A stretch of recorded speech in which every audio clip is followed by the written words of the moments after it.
आज हम भगवत गीता के सभी 18 अध्यायों के बारे में डिटेल में जानेंगे। भगवत गीता एक ऐसा ग्रंथ है जो हमको जिंदगी को जीने का तरीका सिखाता है। भगवत गीता हमें बहुत कुछ सिखाती है। इसमें बहुत सारे प्रिंसिपल्स और लॉज हैं जो हमारी जिंदगी में बहुत काम करते हैं। भगवत गीता से पहले हमारे पास हिंदुइज्म का कॉन्सेप्ट था। हजारों साल पहले हमारे पूर्वजों को उनके आर्यपुत्र या भारतास के नाम से नवाजा था। यहाँ भाग का मतलब है लाइट और रता का मतलब है सेलिब्रेशन। इससे भारतास का मतलब होता है revealing in the light of consciousness, यानी कि चेतना के प्रकाश का आनंद उठाना। इस फिलॉसफी से हमें सक्सेस, हार्मनी और आध्यात्मिक विकास मिला है और लोगों को अच्छी जिंदगी जीने का माहौल मिला है। भगवत गीता का ज्ञान भगवान श्री कृष्ण ने अर्जुन को तब दिया था जब वो कुरुक्षेत्र की रणभूमि में हारने लगे थे और अपने परिवार, गुरु और मित्रों के साथ युद्ध नहीं कर पा रहे थे। भगवान श्री कृष्ण के संदेश ने अर्जुन को युद्ध करने के लिए तैयार किया था। भगवत गीता को 3 भागों में बांटा गया है, जिसके हर एक पार्ट में 6 अध्याय हैं। ये 3 भाग हैं त्वम, तत्, असि। भगवत गीता का सबसे पहला भाग त्वम के बारे में बताता है, जिसका मतलब है तुम, यानी कि हर एक इंसान। यहां भगवत गीता में बताया गया है कि आपको समझना चाहिए कि आपकी जिंदगी का मतलब क्या है और आपको उसके अनुसार काम करना चाहिए। भगवत गीता के दूसरे भाग में तत्व के बारे में बताया गया है, जिसका मतलब है सुप्रीम रियलिटी।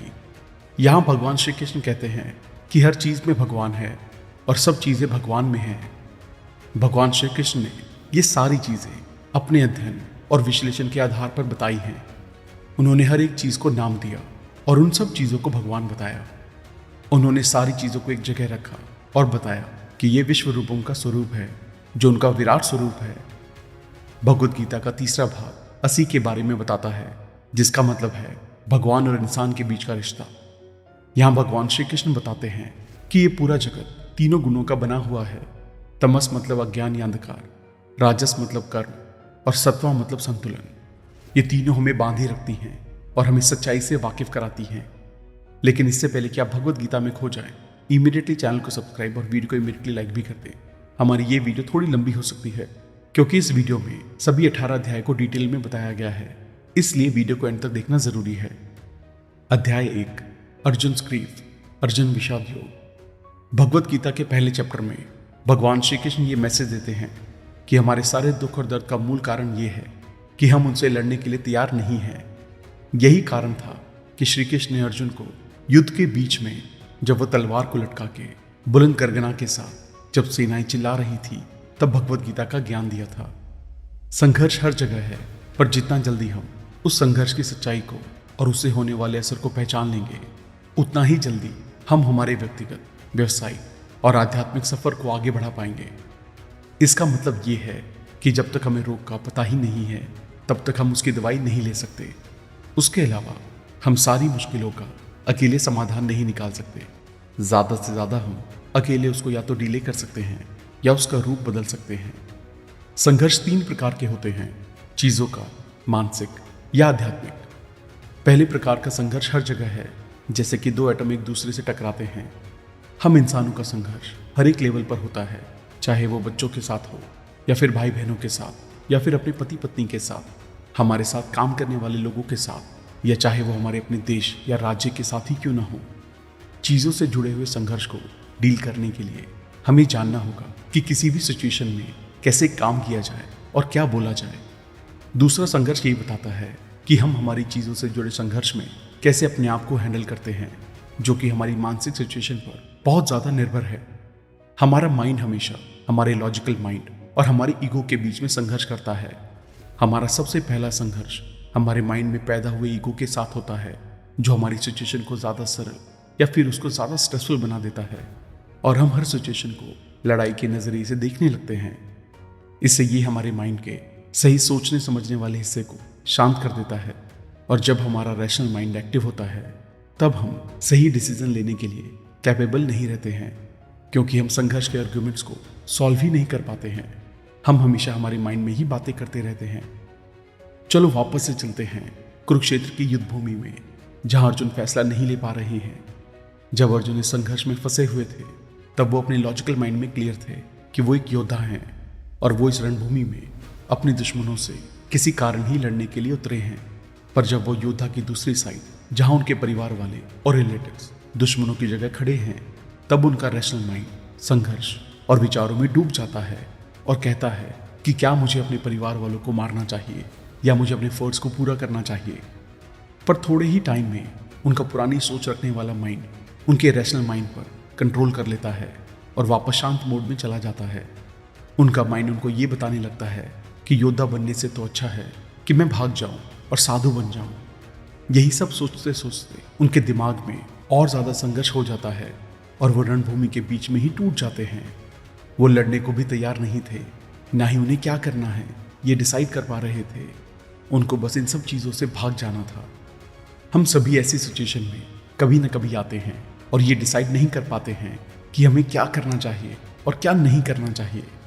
भगवत गीता की एक अच्छी बात यह है कि वो हमें ऐसी 2 लेवल की सिचुएशन को कैसे डील करना है वो सिखाती है। इसलिए संघर्ष से बाहर निकलने के लिए श्री कृष्ण अर्जुन को रणभूमि के बीच में ले गए, जहां से वो दूसरी साइड खड़े अपने माता पिता, गुरु और परिवार को आसानी से देख सके। ऐसा करने से अर्जुन की आइडेंटिटी का तीसरा संघर्ष सामने आता है। यहां अर्जुन सोचने लगते हैं, मैं कौन हूं? क्या मैं एक योद्धा हूं जो कुछ कारणों के लिए लड़ता है, या मैं अपने गुरुओं का एक प्यारा छात्र हूं? अगर मैं योद्धा हूं तो मुझे पांडव की सेना में होना चाहिए, और अगर मैं एक छात्र हूं तो मुझे कौरव की सेना में रहना चाहिए। मैं अपनी पहचान को डिसाइड नहीं कर पा रहा हूं, इसलिए ये अच्छा रहेगा कि मैं सब छोड़ दूं, जो कि एक सबसे सरल उपाय है। किसी भी चीज से अपने आप को पीछे हटा लेना मतलब अपने फेलियर से अपनी ईगो को जवाब देना है। जब श्री कृष्ण से अर्जुन इस संघर्ष के बारे में बात कर रहे थे, तब वो अपने हर जवाब को रणभूमि को छोड़ने के लिए कन्विंस कर रहे थे। हम सब यही करते हैं। जब हम किसी भी तरीके के संघर्ष में पड़ते जाते हैं, हम हमेशा सब कुछ छोड़कर भागने के लिए तैयार हो जाते हैं। हम सारे लॉजिक्स, भगवान और धर्मों का इस्तेमाल सब चीज़ों से भागने के लिए करते हैं, ताकि हम खुद को और दूसरों को जस्टिफाई कर सकें। इस प्रकार के कन्फ्यूजन को भगवत गीता में तीसरे तरह का संघर्ष, जो कि आध्यात्मिक संघर्ष है, उससे रिलेट किया गया है। जब तक हमें पता नहीं होगा कि हम क्या हैं, भगवान क्या है और हमारा उनसे क्या रिश्ता है, हम कभी भी हमारी चीज़ों के और मानसिक संघर्ष को सुलझा नहीं पाएंगे। यही संसार की समस्या है कि हम सभी कहीं ना कहीं हर चीज़ से अटैच्ड हैं, उदास हैं और कहीं ना कहीं दुविधा में फंसे हुए हैं। इसमें भगवत गीता ये बताना चाहती है कि जब तक हम खुद से सुखी नहीं होते हैं, तब तक हम कहीं ना कहीं बाहरी मदद की खोज में निकल जाते हैं, जो आगे जाकर किसी और के ऊपर डिपेंडेंसी और किसी अटैचमेंट में बदल जाती है। ये सब आगे चलकर परेशानी देता है, और परेशान दिमाग हमेशा गलत जजमेंट देता है और चीज़ों को और मुश्किल बना देता है। यही चीज़ें अर्जुन के साथ हो रही थी, और वो अटैचमेंट के आवरण से घिर जाते हैं, जिससे उनकी जो विशेष ताकत है वो नाकाम हो जाती है और वो लगातार गलत डिसीजन लेने के लिए तत्पर हो जाते हैं। इस चैप्टर में अर्जुन अपने आप को लगाव, उदासीनता और माया के बड़े समंदर में महसूस करते हैं। उनको इन सब का उपाय निकालना है, पर उनको यही दिख रहा है कि रणभूमि को छोड़ना ही सबसे सही उपाय है। पर हकीकत में उनका लॉजिकल माइंड इस बात से सहमत नहीं है, और उनको इस बात का भी एहसास नहीं है कि उपाय ढूंढना उनके हाथ में नहीं है। वो श्री कृष्ण के आगे आत्मसमर्पण भी नहीं कर सकते हैं। इसीलिए वो थोड़ी कंफ्यूजन में पड़ गए और बड़े उदास होकर अपने रथ पर बैठ गए। अध्याय 2, योगा ऑफ नॉलेज, संख्या योग। यहाँ से हम भगवत गीता के दूसरे अध्याय का सफर शुरू करेंगे, जो भगवत गीता का बहुत इंपॉर्टेंट अध्याय है। इस अध्याय में गीता के बहुत सारे श्लोक हैं जो बहुत सारे अलग अलग टॉपिक्स के बारे में बताते हैं, जिसके बारे में हम आगे बात करेंगे। इस अध्याय में हम व्यावहारिकता के साथ साथ आध्यात्मिकता के पहलुओं को देखेंगे, क्योंकि गीता ऐसे सभी पहलुओं को सिखाती है जो हमारे जीवन को सही ढंग से जीने के लिए जरूरी हैं। यह अध्याय कुरुक्षेत्र की रणभूमि से शुरू होता है। इस अध्याय में अर्जुन श्री कृष्ण को आत्मसमर्पण कर देते हैं और उनको इस मुश्किल सिचुएशन में गाइड करने की प्रार्थना करते हैं। पर यहाँ श्री कृष्ण अर्जुन को पलटकर जवाब में उनका विरोध करते हैं और उनको अस्थायी शरीर और आध्यात्मिक शरीर के बीच का अंतर बताने लगते हैं। यहाँ श्री कृष्ण अर्जुन को बिना कोई स्वार्थ से किए गए काम से उच्चतम और अच्छा इंसान जो अपना विकास खुद करता है, इस पूरी जर्नी का प्रोसेस बताते हैं। सबसे पहले श्री कृष्ण समझाते हैं कि लड़ाई करना उनका कर्तव्य है और उनको अपने कर्तव्यों को पूरा करना चाहिए। श्री कृष्ण अर्जुन को अपने दिमाग की इच्छाओं को नज़रअंदाज करने को कहते हैं। श्री कृष्ण अर्जुन को समझाते हैं कि उनको क्यों लड़ना चाहिए। और इसको श्री कृष्ण ने बुद्धि योग, जिसका मतलब है अपने आध्यात्मिक विकास के लिए अपने ज्ञान को बढ़ाना और उसके लिए काम करना, इस चीज से वाकिफ कराते हैं। यहाँ पर अर्जुन उलझन में है और चाहते हैं कि श्री कृष्ण उनको बुद्धि योग को अच्छे से इस्तेमाल करने के लिए रास्ता दिखाएं और उनको ये रणभूमि छोड़ने से बचाएं। अर्जुन ने अपने आप को श्री कृष्ण को समर्पित कर दिया है और आगे की अनुदेश की मांग करते हैं। यहाँ अर्जुन श्री कृष्ण को कहते हैं कि मैं अपने कर्तव्य के लिए उलझन में हूँ और मैं कमजोर होने के कारण अपने दिमाग का संतुलन खो चुका हूँ। इस सिचुएशन में मैं आपका शिष्य हूँ और मैंने अपने आप को आपके आगे समर्पित कर दिया है।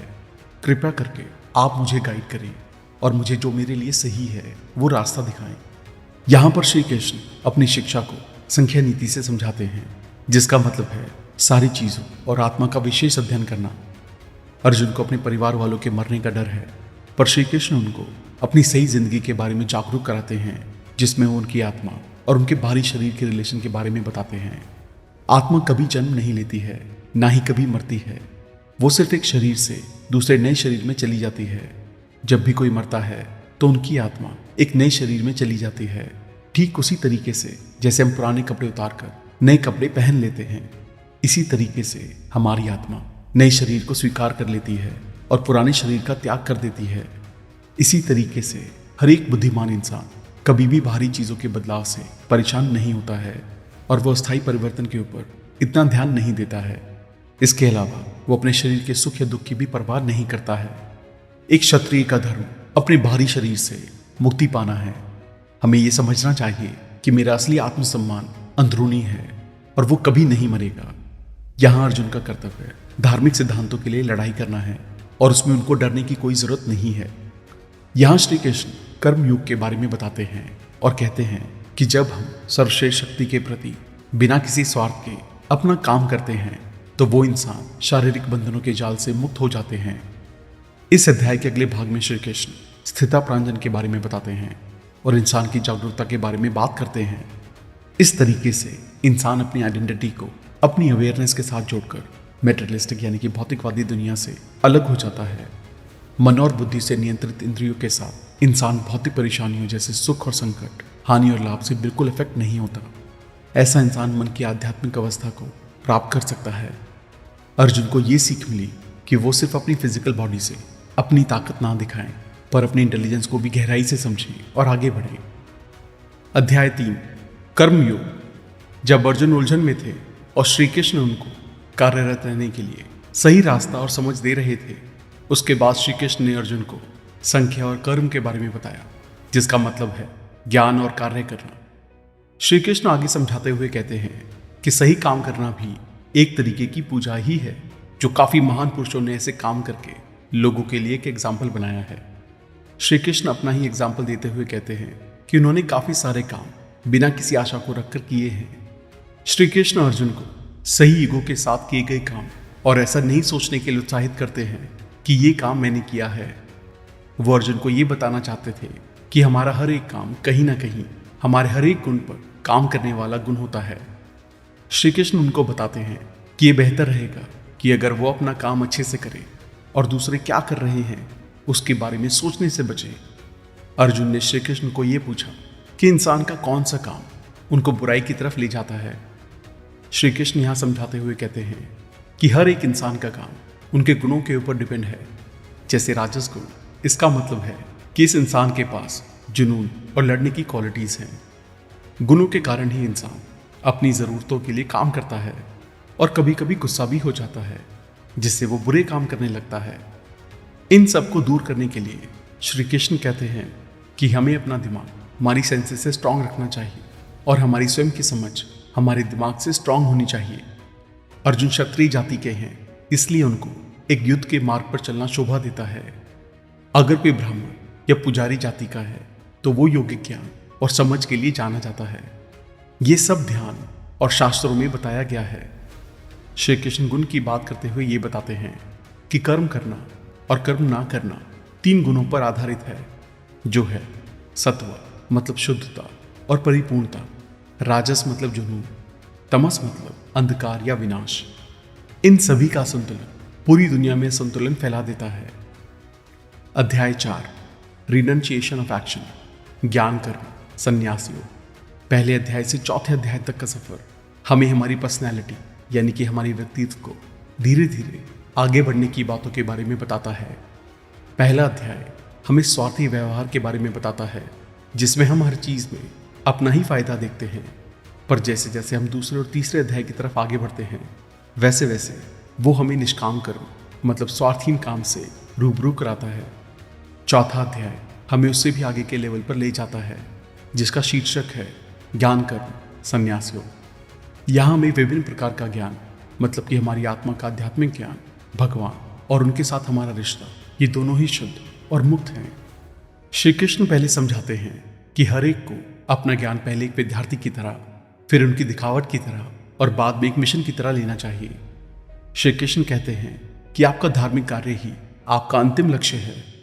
उसके बाद श्री कृष्ण अर्जुन की आत्मा का उनके भारी शरीर से क्या रिश्ता है वो समझाते हैं। यहाँ श्री कृष्ण आध्यात्मिक ज्ञान के ऊपर रोशनी डालते हैं और अर्जुन को विनती करते हैं कि अपने आप को अपने ज्ञान से बांध लो, जो उनके बुरे बर्ताव को जलाकर राख में बदल देगा और रणभूमि में लड़ने की आशा देगा। इस अध्याय में श्री कृष्ण अर्जुन को प्राचीन उपदेश दे रहे हैं। ये सब ज्ञान अर्जुन को देने से पहले श्री कृष्ण काफी बार ये दूसरे लोगों को दे चुके हैं, पर वो वक्त के साथ मिट गया और समय में खो गया। ये इसलिए हुआ क्योंकि श्री कृष्ण सूरज की उत्पत्ति के अनगिनत कल्प बाद पैदा हुए थे। यहाँ श्री कृष्ण ये साफ करते हैं कि वो अनगिनत बार पैदा हुए हैं, और जब लोग लड़खड़ाने लगे और सफलता की बातों में उलझने लगे, तब वो इंसान के रूप में पृथ्वी पर पैदा हुए। इस रणभूमि में श्री कृष्ण अर्जुन को कर्म का मुश्किल रूप समझने में मदद करने के लिए आए हैं। यहाँ श्री कृष्ण अर्जुन को समझाते हैं कि भगवान की पूजा काम के द्वारा भी की जा सकती है। यहाँ पर वो कर्म और कर्म करने वाले दोनों के बारे में बात कर रहे हैं।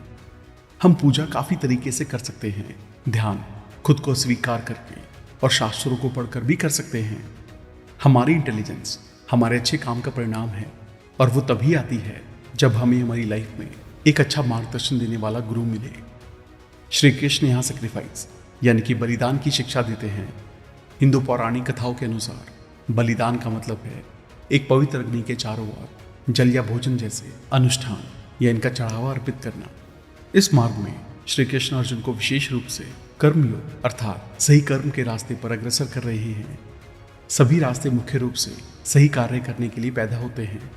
श्री कृष्ण अर्जुन पर जोर देते हैं कि ज्ञान सही कर्म या पूजा के माध्यम से प्राप्त होता है, लेकिन श्री कृष्ण जिस ज्ञान की बात कर रहे हैं वो कर्म योग के अभ्यास से आया है, जो अस्तित्व की प्रकृति और इंद्रियों की मायावी दुनिया से परे सत्य को देखने की क्षमता को समझकर प्राप्त किया जा सकता है। अध्याय 5 योग ऑफ ट्रू रिनंसिएशन कर्म संन्यास योग। हमने अध्याय 4 में देखा कि श्री कृष्ण अर्जुन को कहते हैं कि ज्ञान में भक्ति और निष्क्रियता दोनों काम करते हैं। 5वें अध्याय में श्री कृष्ण की चेतना, जो ज्यादातर कर्म योग से जानी जाती है, उसके बारे में बताते हैं। श्री कृष्ण की चेतना हमें भगवान के संपूर्ण ज्ञान के बारे में बताती है। इसी तरीके से उनकी चेतना भक्ति योग से रिलेटेड है, और ज्ञान योग ही हमें भक्ति योग की तरफ ले जाता है। श्री कृष्ण की चेतना का सही मतलब ये है कि हमें हमारे सारे काम एक डेडिकेशन यानी कि निष्ठा के साथ करने चाहिए, जिससे हमारा रिश्ता ज्ञान और संतोष के साथ अच्छा रहे, और यही श्री कृष्ण का असली ज्ञान है। जब हम श्री कृष्ण की चेतना की बात करते हैं, तब वो हमें आध्यात्मिक जीवन की तरफ ले जाता है। जो इंसान अपने किसी भी काम के लिए किसी भी प्रकार की फल की इच्छा नहीं रखता है, उसे एक संतुलित इंसान कहा जाता है। जो इंसान हमेशा निष्ठा के साथ काम करता है, वो कभी भी किसी चीज़ में शामिल नहीं होता, पर एक लोभी इंसान हमेशा किसी न किसी चीज़ में शामिल होता है। इसका मतलब है कि बेमतलब अपनी टांग अपने फायदे के लिए लड़ाता रहता है। कई ज्ञानी लोग अपना काम पूरी निष्ठा और लगाव से नहीं करते हैं और कहते हैं कि ये तो प्रभु यानी कि श्री कृष्ण की मर्जी से हुआ है, पर अंदर ही अंदर वो लोग फल की इच्छा रखते हैं। इसके बाद समझदार इंसान हमेशा उत्तम ज्ञान में रहता है और हमेशा शांति, अलगाव, धीरज, आध्यात्मिकता की ओर देखता है और खुश रहता है। इसके अलावा जो इंसान श्री कृष्ण की चेतना में रहता है, वो अपनी सूझबूझ और शक्ति के साथ किसी और से कोई अपेक्षा नहीं रखता और किसी भी चीज़ से दुखी या उदास नहीं होता है, बल्कि वो हमेशा उत्तम मंच या ब्रह्म निर्वाणा दुनिया में रहता है। जो इंसान श्री कृष्ण चेतना में रहते हैं, वो हमेशा शांति में रहते हैं, किसी भी प्रकार के मेटेरियलिस्टिक यानी कि भौतिकवादी जीवन के बिना। श्री कृष्ण किसी के भी साथ पक्षपात नहीं करते हैं, पर वो उनका व्यवहार उन लोगों के साथ उनके द्वारा किए गए कर्म पर आधारित होता है जो किसी को भी अपनी सेंसेस को कंट्रोल करने में और सारी इच्छाएं और गुस्से को छोड़ने में मदद करता है। किसी भी प्रकार का रिजेक्शन हमें संख्या योग या फिर एक बुद्धिमत्ता और ज्ञान की तरफ ले जाता है।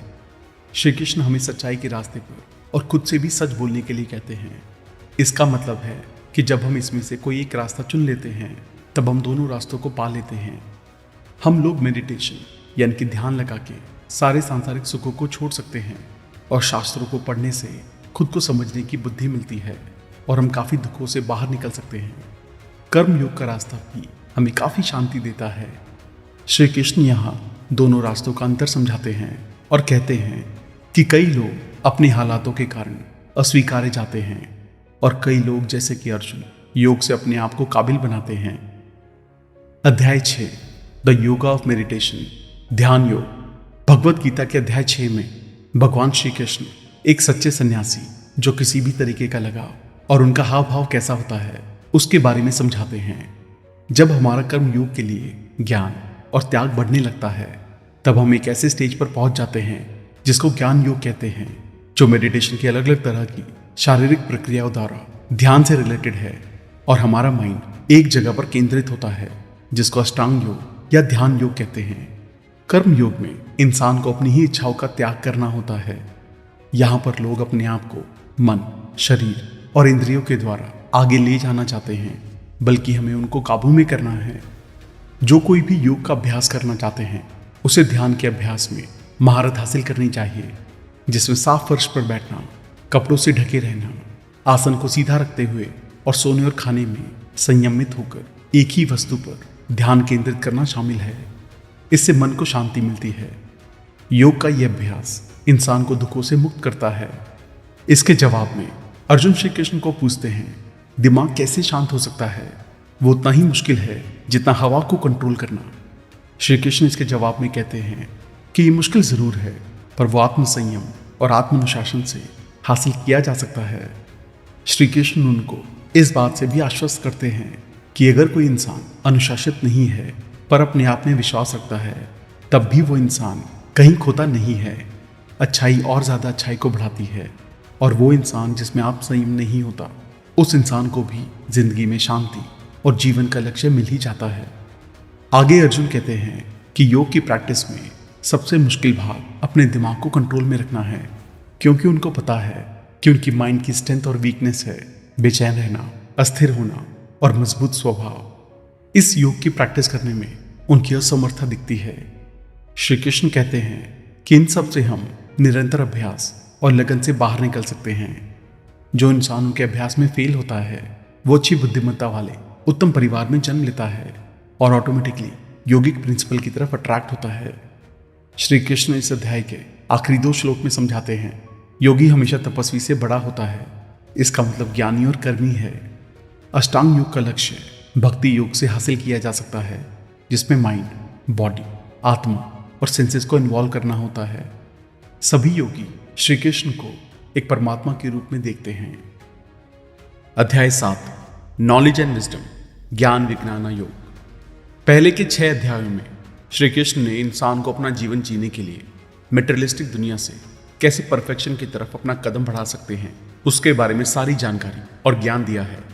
पर इस भाग में अर्जुन अपनी जगह से हिले नहीं।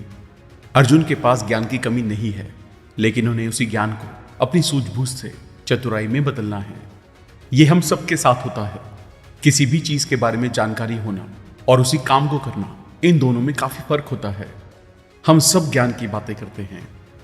अध्याय 6 में श्री कृष्ण मेडिटेशन टेक्निक के बारे में बात करते हैं, पर अर्जुन को अभी भी सवाल है कि हम किस पर और कैसे मेडिटेशन करें।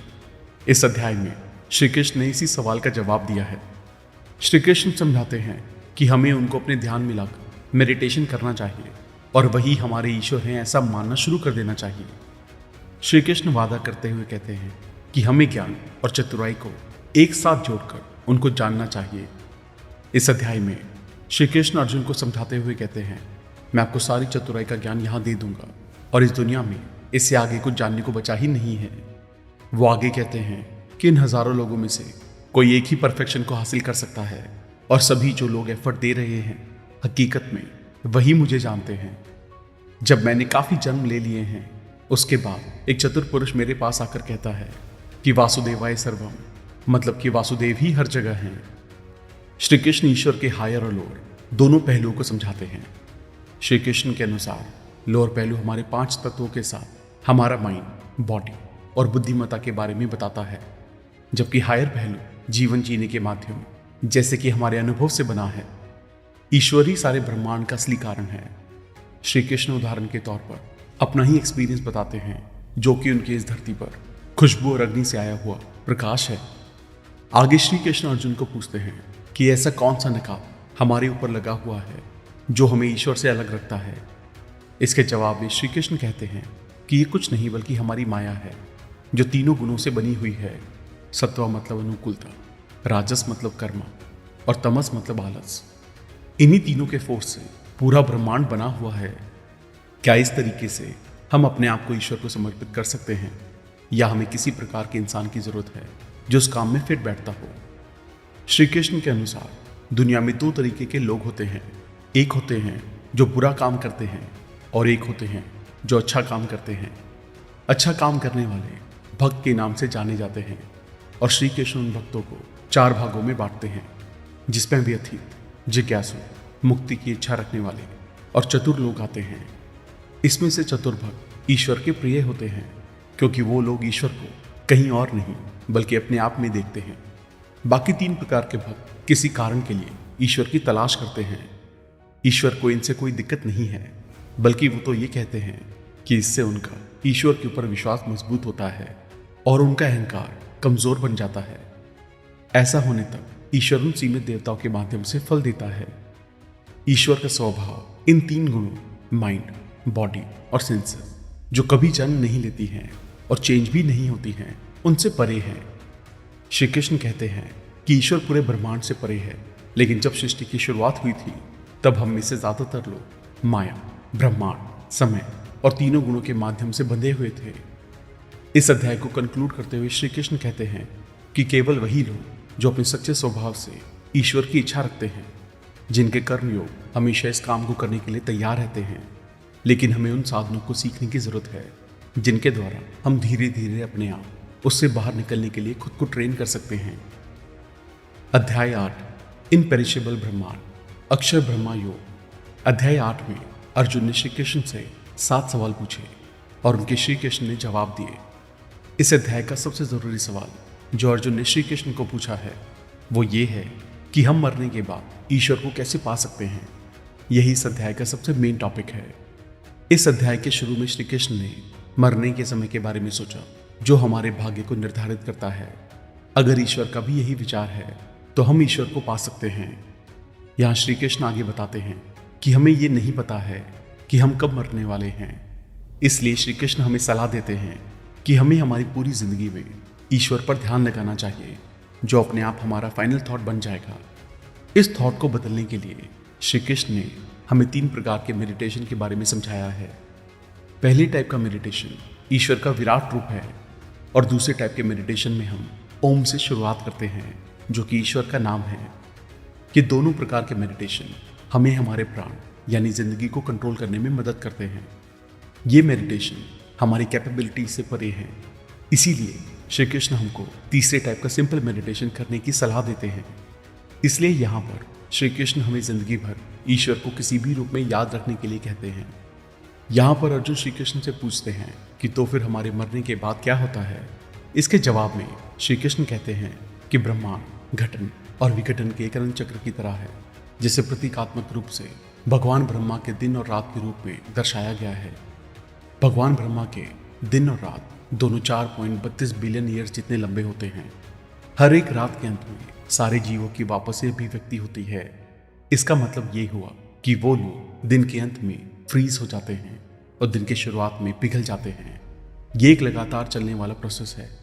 आगे श्री कृष्ण बताते हैं कि हम सब रचना और विघटन के ना खत्म होने वाले चक्र में बंधे हुए हैं। हम सभी लोग एक इसी एंडलेस साइकिल में सफर कर रहे हैं। जो इसमें अपने एफर्ट्स लगाता है वही वहां से बाहर आ सकता है। इसीलिए श्री कृष्ण हमें समझाते हैं कि मुक्ति को हासिल करने के लिए हमें काम करना चाहिए और यही भगवत गीता का सार है। इस अध्याय के एंड में श्री कृष्ण जीव और आत्मा के दो रास्ते से हमें वाकिफ करा रहे हैं जो हमारे मरने के बाद मिलता है। श्री कृष्ण यहाँ बताते हैं कि पहला रास्ता अंधकार वाला है और ये वही लोग हासिल कर पाते हैं जो लोग इस धरती पर अच्छे काम करते हैं और स्वर्ग में जाते हैं। वहां पर वो लोग अपने कर्मों के लिए परिणाम को पाते हैं और जब वहां पर उनका हिसाब खत्म हो जाता है तब वो वापस जन्म लेते हैं और इस दुनिया में वापस से आते हैं। दूसरा रास्ता उजाले से भरा हुआ है जो भक्तों द्वारा पाया जा सकता है, जो मेडिटेशन की प्रैक्टिस करते हैं और धरती पर अच्छा काम करते हैं। मरने के बाद वो भगवान ब्रह्मा के पास रहते हैं और जब तक वो उनमें विलीन हो जाते हैं तब वो मुक्ति प्राप्त करते हैं। इसलिए इस अध्याय में और पूरी भगवत गीता में श्री कृष्ण हमें भक्तों का रास्ता फॉलो करने के लिए कहते हैं। अध्याय 9, the yoga of the greatest secret, राज विद्या योग। भगवत गीता के अध्याय 8 में श्री कृष्ण ने सृष्टि के निर्माण और विघटन के अनंत चक्र के बारे में बताया है और हम सभी इस चक्र में फंसे हुए हैं उसके बारे में भी बताया है। इस अध्याय में उन्होंने अर्जुन को इस अनंत चक्र से बचने के लिए श्री कृष्ण ने एक बहुत ही गहरा और गुप्त ज्ञान देना शुरू किया। यहाँ पर श्री कृष्ण भक्ति के मार्ग से ईश्वर तक कैसे पहुंचेंगे उसके बारे में ज्ञान देते हैं। श्री कृष्ण बताते हैं कि ये रास्ता मुक्ति पाने की पूजा और अर्चना से भी आसान साधन है। आगे अर्जुन श्री कृष्ण से पूछते हैं कि ज्ञान क्या है। ईश्वर ही इस ब्रह्मांड का कारण है। हर चीज ईश्वर की इच्छा से चलती है और हर चीज में ईश्वर है। जैसे कि वातावरण में हवा होती है, हम ईश्वर को देख नहीं सकते क्योंकि हमारी सारी सेंसेस नाम और प्रेजेंस के लिए प्रोग्राम्ड होती हैं। ऐसे ही जैसे हम आसमान नीला देखते हैं लेकिन हकीकत में वो नीला नहीं है। ईश्वर अपनी शक्ति के माध्यम से इस ब्रह्मांड का परम कारण बन गए हैं जिसे हम प्रकृति के नाम से जानते हैं। प्रकृति कुछ नहीं पर 3 गुण है। प्रकृति का संचालन ऑटोमेटिक है और वो हर एक को अपने कार्य के अनुसार रिजल्ट देता है। ज्यादातर लोग इस सिस्टम में फंसे हुए हैं और इससे बाहर नहीं निकल पा रहे हैं क्योंकि वो लोग अपने कार्यों से बहुत ज्यादा अटैच्ड हैं, जबकि ईश्वर इसी सिस्टम को देखने वाले हैं और वो किसी भी चीज से अटैच्ड नहीं है। इसी शक्ति के साथ उन्होंने इस नाम और रूप की दुनिया बनाई है जिनकी वो देख रेख करते हैं और अंत में वो उसमें ही विलीन हो जाते हैं। आगे श्री कृष्ण कहते हैं कि अगर हमें प्रकृति के जाल से मुक्त होना है तो हमें हमारे पास जो ज्ञान है उसको बदलना होगा और हमारे अंदर से ईश्वर के लिए जो भी गलतफहमी है उसको निकालना होगा। यहाँ पर श्री कृष्ण पहले गलतफहमी के बारे में बताते हैं कि इंसान ही ईश्वर का स्वरूप है। दूसरी गलतफहमी ये है कि मैं ही शरीर, माइंड और इंटेलेक्ट हूँ। तीसरी गलतफहमी है कि एक ही भगवान की पूजा करने से हमें परमानेंट रिजल्ट्स मिलेंगे। पर इस अध्याय में श्री कृष्ण इन सभी गलतफहमी को दूर करते हैं। इन सारी गलतफहमी को दूर करने का सबसे सही उपाय है कि हम ईश्वर की पूजा करें, मतलब कि हम भक्ति का मार्ग अपनाएं। श्री कृष्ण इसको हमारी रूटीन लाइफ में लाने के बहुत सारे रास्ते बताते हैं। हमें लगातार ईश्वर के ऊपर ध्यान लगाना चाहिए क्योंकि वही सब चीज़ों का कारण है कि ज्ञान यज्ञ से जाना जाता है। हमें हमारे सारे काम को ईश्वर को समर्पित करना चाहिए। हमें ईश्वर को सब लोगों में, चीज़ों में और सारी सिचुएशन में देखना शुरू करना चाहिए। श्री कृष्ण काफ़ी सारे पॉइंटर्स दिखाते हैं, जैसे कि हम हमारे पेरेंट्स में, ग्रैंड पेरेंट्स में और मौसम के बदलाव में ईश्वर को देख सकते हैं। आगे श्री कृष्ण 2 तरीके के भक्तों के बारे में बताते हैं। एक होते हैं इच्छा ओरिएंटेड भक्त जो अपना काम करते हैं जिससे उनको मरने के बाद स्वर्ग मिले और उनके पाप खत्म होने के बाद वो वापस धरती पर आए। दूसरे भक्त वो होते हैं जो निष्काम हैं या कोई इच्छा नहीं रखते, जिनको सिर्फ ईश्वर चाहिए। श्री कृष्ण कहते हैं कि ईश्वर हमेशा डिजायरलेस भक्तों का ही ध्यान रखते हैं और उनको सही समय पर जो चाहिए, जैसे खाना, छत, पैसा, ज्ञान और गुरु देते हैं। भक्ति की महिमा है कि यह हर किसी के लिए, पापियों से लेकर महान संसारिक लगाव से सभी लोगों के लिए सुलभ है। हम सभी अपने जीवन में किसी भी पॉइंट पर पूजा कर सकते हैं और सबसे इंपॉर्टेंट हिस्सा ये है कि हमें भक्ति का मार्ग शुरू करने के लिए किसी योग्यता की जरूरत नहीं है। इस अध्याय के अंत में श्री कृष्ण संदेश देते हैं, अपना मन मुझ में रखो, मेरे भक्त बनो, मेरे लिए कर्म करो, मेरे प्रति समर्पण करो। अध्याय 10, डिवाइन मैनिफेस्टेशन ऑफ योगा, विभूति योग। भगवत गीता के 10वें अध्याय में श्री कृष्ण अर्जुन को निर्देश देते हुए कहते हैं कि उनका स्वभाव भगवान की उत्तम अभिव्यक्ति है। श्री कृष्ण के अनुसार सारे भगवान और पवित्र इंसान उनके ही अवतार हैं। यहाँ श्री कृष्ण उदाहरण देते हुए कहते हैं कि जैसे कि सूर्य भगवान इंद्रदेव, जिनका शांत स्वभाव भी उनका ही है, और इंद्र भगवान का रुद्र रूप भी श्री कृष्ण का ही स्वरूप है। यहाँ श्री कृष्ण अपने आप को इस ब्रह्मांड में पॉजिटिव और नेगेटिव दोनों तरीकों से दर्शाते हैं, जैसे कि सुख और दुख, साहस और डर। जो इंसान श्री कृष्ण के इन दोनों अवतार को मान लेता है, वही इंसान रीबर्थ की साइकिल से मुक्त हो सकता है। जब ऋषि मुनि ध्यान करते हैं, तब वो भगवान के साथ मिलने की स्थिति में प्रवेश कर जाते हैं। यहाँ श्री कृष्ण पूजा करने के अलग अलग स्वरूप के बारे में बात करते हैं।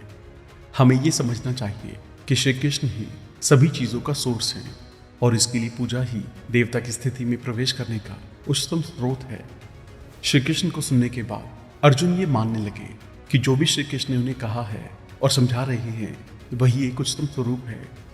अर्जुन यहाँ पर श्री कृष्ण द्वारा दर्शाए गए दूसरे अभिव्यक्ति के बारे में भी जानना चाह रहे हैं, जिसे वो हमेशा पहचान सके। इसलिए श्री कृष्ण ने सारे अभिव्यक्तियों और उनके अवतारों की सूची बनाई, जिसमें उन्होंने अपने आप को, ओम को, हिमालय के पहाड़ों को, विष्णु भगवान को और शिवा के रीभर्थ को शामिल कर लिया। इस अध्याय में श्री कृष्ण योग के बारे में समझाते हैं। श्री कृष्ण ने अर्जुन को अपने सारे अवतार के बारे में बता दिया, फिर भी अर्जुन को श्री कृष्ण के एक अवतार के बारे में जानना है, जिससे वो सही मायने में पूजा कर सके। अर्जुन अभी भी समझ नहीं पा रहे हैं कि श्री कृष्ण हर जगह हैं। श्री कृष्ण अर्जुन को यही समझाने की कोशिश करते हैं कि मेरा अभी का जो स्वरूप है वही रणभूमि के रथ में है, और हमें इसी स्वरूप की पूजा करनी है। पर अभी भी अर्जुन को श्री कृष्ण के सारे डिवाइन फॉर्म्स के बारे में जानना है, जो वो समझाने की कोशिश कर रहे थे। भगवद गीता के 10वें श्लोक में श्री कृष्ण योग, कर्म और योग की समझ का क्या कनेक्शन है वो समझाते हैं। दूसरे शब्दों में, जब इंसान अपने कर्मों द्वारा श्री कृष्ण की पूजा करते हैं, तब भगवान उनको बुद्धिमत्ता भी देते हैं। इसी तरीके से योग, कर्म और योग की समझ मिल जाती है। अध्याय 11, द कॉस्मिक विजन, विश्व रूप दर्शन योग। भगवद गीता के इस अध्याय में श्री कृष्ण अर्जुन को जो भी समझाना चाह रहे थे वो समझ गए हैं। यह अर्जुन श्री कृष्ण को उनका उत्तम स्वरूप दिखाने के लिए कहते हैं। इसके जवाब में श्री कृष्ण अर्जुन को अपना विराट स्वरूप और महिमा दिखाते हैं। इस विराट स्वरूप में श्री कृष्ण अर्जुन को सारा ब्रह्मांड अपने में समाया हुआ दिखाते हैं, जिसमें सारे देवी देवता और उनके भी भगवान को शामिल कर लेते हैं। श्री कृष्ण का ये स्वरूप भयानक था, और वो अपने हजारों सर, दांत और हथियार दिखाते हैं। अर्जुन उनके स्वरूप से स्तब्ध रह जाते हैं। यहाँ अर्जुन ने जो देखा उसको डिस्क्राइब करते हैं। अर्जुन ने ये भी देखा कि श्री कृष्ण कौरवों को मार रहे हैं। आगे अर्जुन श्री कृष्ण को पूछते हैं कि इस भयानक स्वरूप में आप कौन हैं।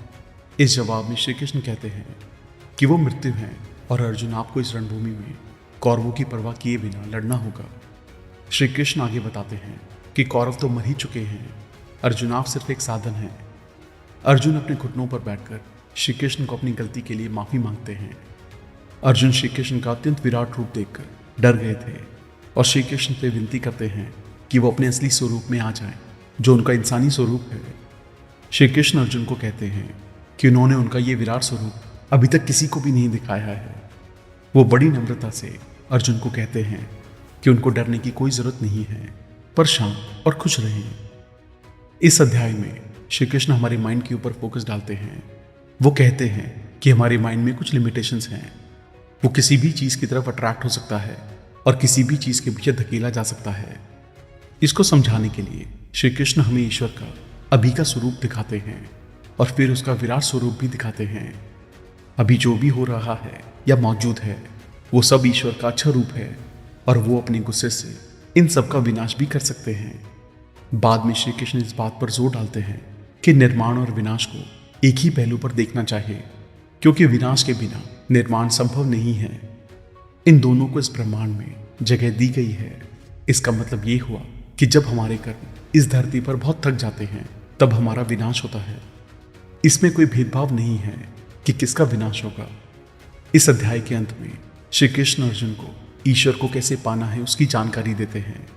वो कहते हैं कि अनन्य भक्ति इसका मुख्य नियम है, जो कर्म योग, ज्ञान योग के साथ जुड़ जाता है और हमें पसंदगी, नापसंदगी और लगाव से मुक्त कर देता है। इसी से हम ईश्वर के कॉस्मिक यानी कि लौकिक रूप को पा सकते हैं। अध्याय 12, द योग ऑफ डेवोशन, भक्ति योग। इस अध्याय में अर्जुन श्री कृष्ण को पूछते हैं कि क्या बेहतर है, श्री कृष्ण के लिए भक्ति भाव से प्रेम करना या स्वार्थ के लिए भगवान को प्रेम करना। यहां श्री कृष्ण जवाब देते हुए कहते हैं कि दोनों मार्ग से समझ पैदा होगी, लेकिन इंसानी अवतार के लिए गीता में भक्त भाव से प्रेम करने की सिफारिश की गई है। आगे श्री कृष्ण कहते हैं कि श्री कृष्ण को उनके असली रूप में पूजना भक्त को एक क्लियर फोकस देता है।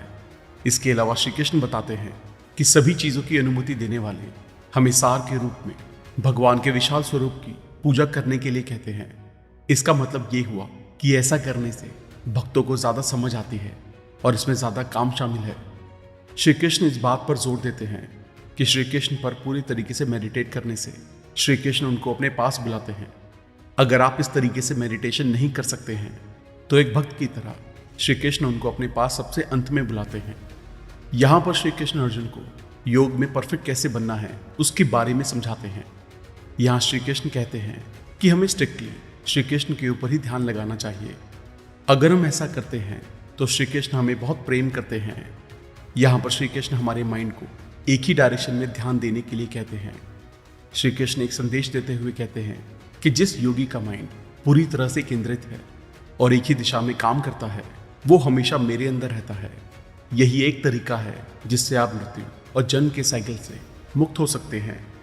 आगे श्री कृष्ण समझाते हैं कि अगर कोई इंसान इसमें सफलता नहीं पाता है तो उनके लिए भक्ति मार्ग डायरेक्ट कर्मों से बन जाता है, जो आगे जाकर अलग तरीके से सफलता प्राप्त करता है। श्री कृष्ण कहते हैं कि अगर ये भी काम नहीं आता है तो श्री कृष्ण उस इंसान को अपने काम के परिणामों के लिए अपनी उदासीनता पर ध्यान केंद्रित करने के लिए कहते हैं। इस अध्याय के सार के रूप में श्री कृष्ण ने एक उत्तम भक्त होने की 39 क्वालिटीज को सूचित किया है और ये सारी हमें इंस्पायर करने के लिए बनाई गई हैं। इन सब क्वालिटीज में हम सारी नहीं ले सकते हैं तो एटलीस्ट एक तो लेनी ही चाहिए, जिससे बाकी की क्वालिटीज को भी पाने के चांसेस बढ़ जाते हैं। इन सारी क्वालिटीज में से संभाव, निस्वार्थता, लगाव ना होना और ईश्वर पर अटूट विश्वास को बार बार जोर दिया गया है। अध्याय 13 नेचर, एंजॉय एंड कॉन्शियसनेस। क्षेत्र क्षेत्र जना विभाग्यो। भगवद गीता के तीसरे भाग के पहले अध्याय में हमें दो नए पहलू से वाकिफ कराया गया है। सबसे पहला है क्षेत्र, जिसका मतलब है एक बड़ा जमीन का टुकड़ा, और क्षेत्रजन, जिसका मतलब है जो उस जमीन के बारे में जानता है। यहाँ पे हम जमीन को अपने शरीर की तरह सोच सकते हैं और जमीन के बारे में जानने वाले को हमारे अंदर की आत्मा के रूप में देख सकते हैं। पर यहाँ पर जब हम जमीन को हमारी बॉडी से जोड़ते हैं तब हकीकत में वो हमारे दिमाग, बुद्धिमत्ता और ईगो के साथ साथ दूसरी चीज़ें जैसे कि मटेरियल एनर्जी जो हमारे व्यक्तित्व को दर्शाता है उसके साथ भी जुड़ जाता है। इसके अलावा जब हम उस जमीन को जानने वाले की बात करते हैं तो हमारी आत्मा को छोड़कर हमारे व्यक्तित्व के चारों तरफ के पहलू को दिखाता है। इस अध्याय में श्री कृष्ण हमें हमारे शरीर की आत्मा के बारे में समझाते हैं। वो बताते हैं कि जैसे एक किसान अपने खेत में बीज बोता है और फसल को काटता है, उसी तरह हम इंसान भी हमारे दिमाग में थॉट्स के बीज बोते हैं और उसी के एक्शन हम हमारे शरीर में करते हैं और हमारी मंजिल तक पहुंचते हैं। हमारे सारे रिजल्ट्स हमारे थॉट्स का ही परिणाम है। तभी कहा गया है कि जो हम सोचते हैं वैसे ही हम बनते हैं। श्री कृष्ण जमीन के बारे में बताते हैं और जमीन के जानने वालों के लिए पुरुष और प्रकृति शब्दों द्वारा समझाते हैं। श्री कृष्ण सबसे पहले नेचर की उत्पत्ति के बारे में बात करते हैं और बाद में आनंद लाने वाले और करने वाले का कारण बनते हैं। इस अध्याय में श्री कृष्ण ने हमें कर्म, भक्ति, राजा और संख्या योग के सारे स्टेप्स का रोड मैप दिया है। श्री कृष्ण बहुत ही इंपॉर्टेंट पहलू के बारे में समझाते हैं कि अपने आप को अविनाशी ईश्वर के पास ले जाना और प्रकृति से अपने आप को दूर करना, जो सारे एक्शन और डाइवर्सिटी का गोदाम है। अध्याय 14 the 3 modes of material nature. प्रकृति पुरुष से जगत की उत्पत्ति। 13वें अध्याय में श्री कृष्ण ने हमारी इस दुनिया में अस्तित्व के 2 प्रॉब्लम्स बताए हैं। सबसे पहला है हमने हमारे रियल नेचर को अनदेखा कर दिया है, जो एक भ्रम पैदा करता है, लेकिन वो एक अलग नाम से जाना जाता है जिसको हम पुरुष या जीव कहते हैं। हमारी जीवा हमारे 3 गुणों की प्रकृति का परिणाम है। इस अध्याय में श्री कृष्ण इन्हीं 3 गुणों से हम कैसे बाहर निकले उसके बारे में सिखा रहे हैं। कृष्ण अर्जुन को योग के अल्टीमेट ज्ञान को योग मास्टर्स ने कैसे हासिल किया है उसके बारे में बताते हैं। वो कहते हैं कि वो एक बीज देने वाले दाता हैं और नेचर हमारी को, जहाँ से सारे लोग इस 2 कॉम्बिनेशन को लेकर जाते हैं। इसके एडिशन में श्री कृष्ण इसमें सत्व, राजस और तमस के बारे में समझाते हैं। ये सब इंसान के स्वभाव पर आधार रखता है। गुण हमें हमारे अंदर की आत्मा को हमारे शरीर से जोड़े रखता है, जिसमें सत्व ज्ञान और आनंद के साथ जुड़ा हुआ है, राजस जुनून और कार्य के साथ जुड़ा हुआ है, और तमस आलस और नींद के साथ जुड़ा हुआ है। इन तीनों में से सत्व के पास इंसान को ऊपर उठाने की ताकत है, क्योंकि वो बुद्धिमत्ता से जुड़ा हुआ है। दूसरे इंसान को रोकते हैं और नीचे गिरा देते हैं। मरने के बाद लोगों पर शासन करने वाले गुण इंपॉर्टेंट होते हैं, क्योंकि ये उनके पुनर्जन्म के प्रकार को निर्धारित करता है। अर्जुन श्री कृष्ण को पूछते हैं कि हम कैसे जान सकते हैं कि किसी ने इन सारे गुण को पार कर लिया है। इसका श्री कृष्ण जवाब देते हुए कहते हैं कि जिन्होंने इन 3 गुणों को पार कर लिया होता है, वो सब चीजों से दूर होता है और सुख और दुख में एक जैसा ही रिस्पॉन्ड करता है। यहाँ पर श्री कृष्ण वापस से बताते हैं कि ईश्वर की जागरूकता और मेटीरियल पहलू हमें हमारे पूर्ण ब्रह्मांड में ऊंचाइयों पर ले जाता है। जीव जो ईश्वर की जागरूकता के साथ वाला पहलू है, जो हम सब में होता है, वो प्रकृति और मेटीरियल पहलू को दिखाता है। ये पहचान अज्ञानता का एक उत्पाद है, जो हमें अलग प्रकार के जन्म और मृत्यु के अनंत चक्र में डाल देता है। उनके डिस्कशन के दौरान अर्जुन सवाल पूछते हैं, जिन्होंने इन 3 गुणों को पार कर लिया है, उनको हम कैसे पहचानेंगे? इसके जवाब में श्री कृष्ण कहते हैं कि जो इन 3 गुणों में से किसी भी गुण से प्रभावित नहीं हुआ है या इनमें से किसी भी गुण से जुड़ा नहीं हुआ है, ऐसे इंसान अपने शरीर सहित सारे ब्रह्मांड को गुण की तरह ही देखता है। ऐसा इंसान हर समय वस्तु, परिस्थिति और लोगों को पूर्ण रूप से एक समान देखता है। अध्याय 15, the yoga of the supreme person, पुरुषोत्तम योग। इस अध्याय में श्री कृष्ण बताते हैं कि दुख के दायरे में रहने वाले को एक पेड़ मानते हैं, जिसकी शाखाएं इन गुणों से भरी हुई हैं और जड़ें कार्य से भरी हुई हैं। श्री कृष्ण यहाँ अर्जुन को सलाह देते हैं कि इस पेड़ को धारदार कुल्हाड़ी से, जो कि डिटैचमेंट है, उससे काट देना चाहिए और भगवान की राह पर निकल जाना चाहिए।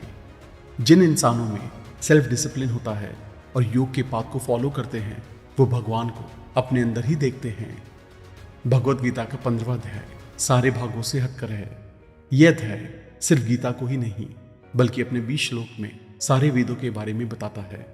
इसमें 4 विषयों को शामिल किया गया है, जो किसी भी आध्यात्मिक ग्रंथ के सार में, जैसे कि दुनिया क्या है, मैं कौन हूँ, ईश्वर क्या है और मेरे और दुनिया के बीच में क्या संबंध है।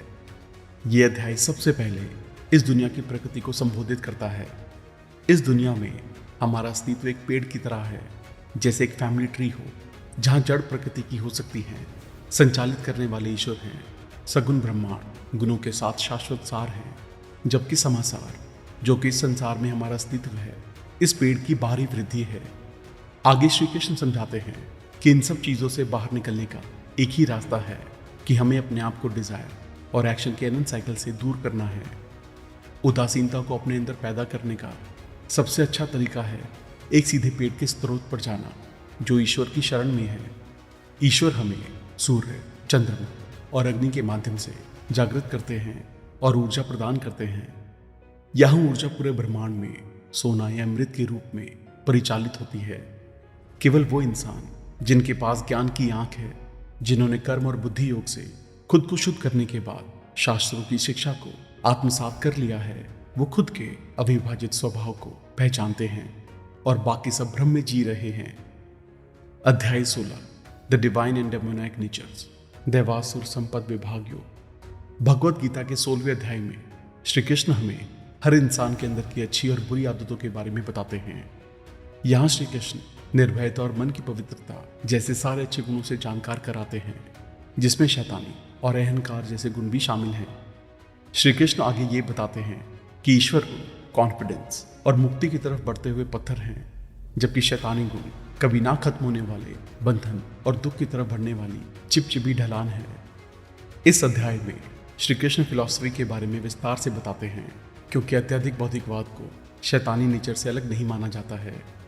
मेटेरियलिस्टिक लोग किसी भी मानवतावादी रूल्स या वैल्यूज पर भरोसा नहीं करते हैं, क्योंकि वो दुनिया को छोटे छोटे पार्टिकल्स या मटेरियल से जोड़कर बनाए गए वैसे रूप में देखते हैं। श्री कृष्ण कहते हैं कि ऐसे लोग भ्रम और अज्ञान में फंस जाते हैं। ऐसे लोग खुशियां लाने की बजाय उनकी अपनी अनंत इच्छाएं ही उनको काफ़ी चिंताएं देती हैं। ऐसे लोग अपने परिवार, अपने धन और अपने कार्यों के लिए हमेशा अहंकार और गर्व पैदा करते रहते हैं। ऐसे लोगों को कभी भी ये एहसास नहीं होता है कि हर किसी से नफरत करके वो ईश्वर से भी नफरत कर रहे हैं, जो हर चीज़ में बसते हैं और वही सारी रचना का समर्थन भी करते हैं। इसके ऊपर ये लोग सोचते हैं कि वो सभी रूल्स और रेगुलेशन से ऊपर हैं, पर वो लोग भूल जाते हैं कि वो लॉ ऑफ कर्मा से ऊपर नहीं है। ऐसे लोगों को अपनी ज़िंदगी में अपने किए गए कामों का फल ज़रूर मिलता है और सारे किए गए कर्मों के फल आगे उनके रास्ते में आते जाते हैं। अपने आप का ध्यान रखते रखते वो लोग भूल जाते हैं कि वो इंसान हैं और जानवरों की तरह बिहेव करने लगते हैं। इसलिए उन लोगों को जानवरों, कीड़ों और दूसरे एनिमल्स की तरह जन्म और मृत्यु के अनंत चक्र में डाला जाता है। श्री कृष्ण इस अध्याय को एक अच्छा प्रैक्टिकल मैसेज देके एंड करते हैं। वो हमको एक बहुत सिंपल तरीके से बताते हैं जो हमें हमारे जीवन और इस दुनिया में शांति और सुख देता है। इन सब से बाहर आने के लिए हमको 3 चीज़ों को अवॉइड करना है, जिसमें इच्छा, क्रोध और लालच शामिल है। हम ऐसा करके अपने आप को अच्छा इंसान और प्रेरणा देने वाला और हमारे कामों को बढ़ावा देने वाला बनाता है, ना कि स्वार्थी बनाता है। अध्याय 17 द डिविजन्स ऑफ फेथ, श्रद्धा त्रय विभाग योग। इस अध्याय में श्री कृष्ण अर्जुन को पूछते हैं कि इंसान के कौन से गुण ऐसे हैं जो पूजा करने में विश्वास करते हैं लेकिन शास्त्रों को रिजेक्ट करते हैं। श्री कृष्ण कहते हैं कि विश्वास 3 तरीके के होते हैं और हर एक इंसान के इनर नेचर और कौन सा गुण उनके ऊपर हावी हो रहा है उसके ऊपर आधार रखता है।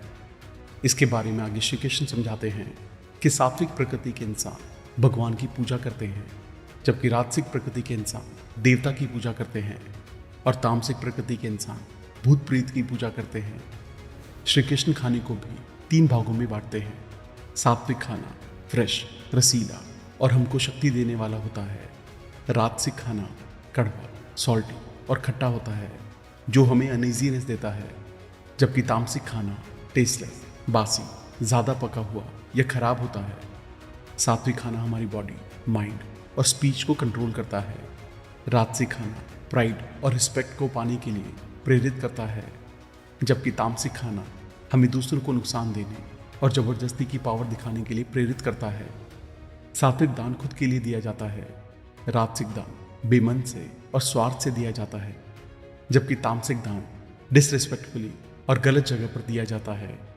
यहाँ श्री कृष्ण आगे बताते हैं सत्व एक ऐसा गुण है जो हमें भगवान और अपने आप से जोड़ता है। दूसरी तरफ राजस और तमस कभी भी पॉजिटिव नहीं होते हैं, वो हमेशा इंसान को भगवान से दूर ले जाते हैं। अभी भी शास्त्रों का ज्ञान होना बहुत ज़रूरी है। अभी भी श्री कृष्ण कर्म वाले रास्ते को बढ़ावा देते हैं और बताते हैं कि हमेशा ज्ञान की ही जीत होती है। शास्त्रों के विरुद्ध जाके किया गया काम सही कार्य नहीं माना जाता है। अध्याय 18 द परफेक्शन ऑफ रिनंसिएशन, मोक्ष संन्यास योग। भगवत गीता के आखिरी अध्याय में श्री कृष्ण अर्जुन को त्याग के बारे में बताते हैं।